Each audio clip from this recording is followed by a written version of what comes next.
മിശിഹായുടെ സ്നേഹിതനും വിശ്വസ്തദാസനുമായ വിശുദ്ധ യൂദാസ്ലീഹായെ, ഏറ്റവും കഷ്ടപ്പെടുന്ന എനിക്ക് വേണ്ടി അപേക്ഷിക്കണമേ.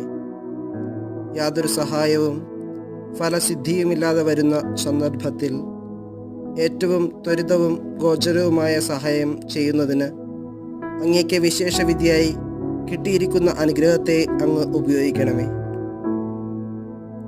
എൻ്റെ എല്ലാ ആവശ്യങ്ങളിലും വിശിഷ്യ ആവശ്യം പറയുക. അങ്ങേ സഹായം ഞാൻ അപേക്ഷിക്കുന്നു.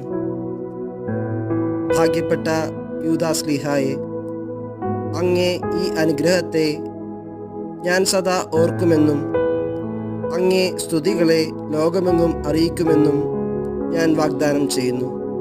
ആമേൻ.